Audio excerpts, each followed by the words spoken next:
जब foreign countries में India का नाम लिया जाता है तो ज़्यादातर लोग टेक्नोलॉजी, कल्चर, साइंस या हिस्ट्री के बारे में नहीं सोचते, बल्कि उनके दिमाग में पहले से बनी हुई कुछ फिक्स्ड इमेजेस आ जाती हैं, जैसे भीड़ भरी सड़कें, गंदगी, स्लम्स, अनसेफ जगह और केओस। और ये परसेप्शन इसलिए नहीं बनता क्योंकि पूरा इंडिया ऐसा ही है,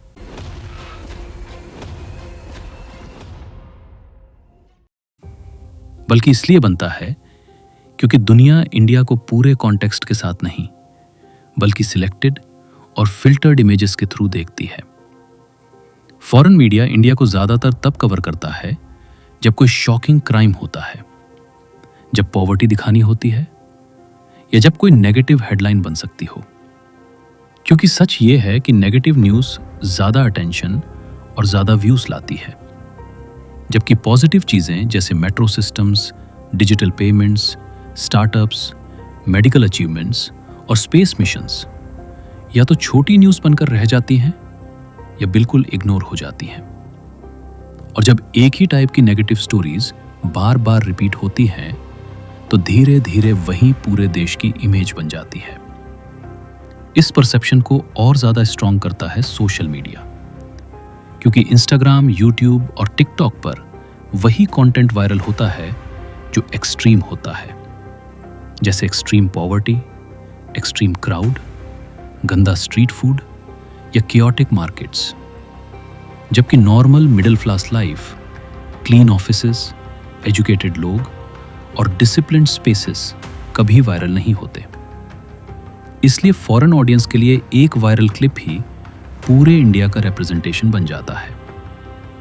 इसमें फॉरेन व्लॉगर्स का भी एक रोल है, क्योंकि बहुत से फॉरेन क्रिएटर्स इंडिया कल्चर समझने के लिए नहीं, बल्कि व्यूज के लिए आते हैं और जानबूझकर वर्स्ट एरियाज, स्लम्स और शॉक वैल्यू वाले सीन्स दिखाते हैं, क्योंकि उन्हें पता होता है कि नॉर्मल इंडिया से उनको एंगेजमेंट नहीं मिलेगी। और इस तरह एक देश धीरे धीरे कंटेंट कैटेगरी बन जाता है।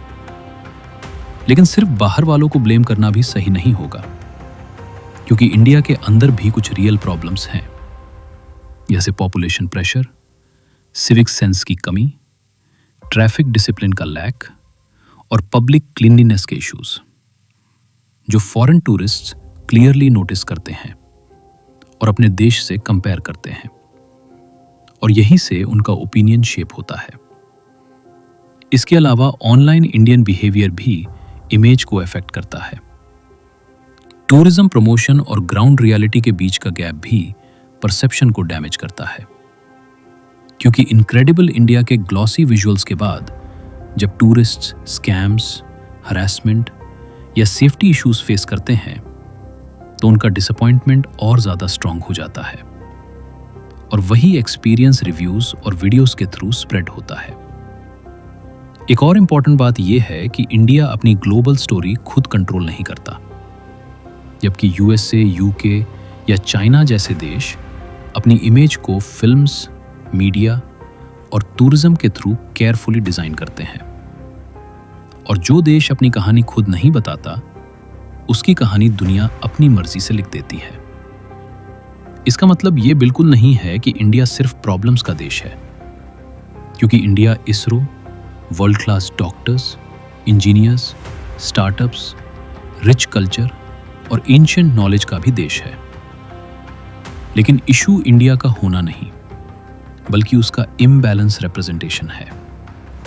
और अगर फ्यूचर में इंडिया की इमेज सुधारनी है तो सिर्फ प्राउड बोलना काफी नहीं होगा, बल्कि सिविक सेंस को नॉर्मल बनाना पड़ेगा, ऑनलाइन बिहेवियर को मैच्योर बनाना पड़ेगा, और क्लीन, प्रोफेशनल और नॉर्मल इंडिया को भी एक्टिवली रिप्रेजेंट करना पड़ेगा, क्योंकि दुनिया सिर्फ वही देखती है जो उसे बार बार दिखाया जाता है।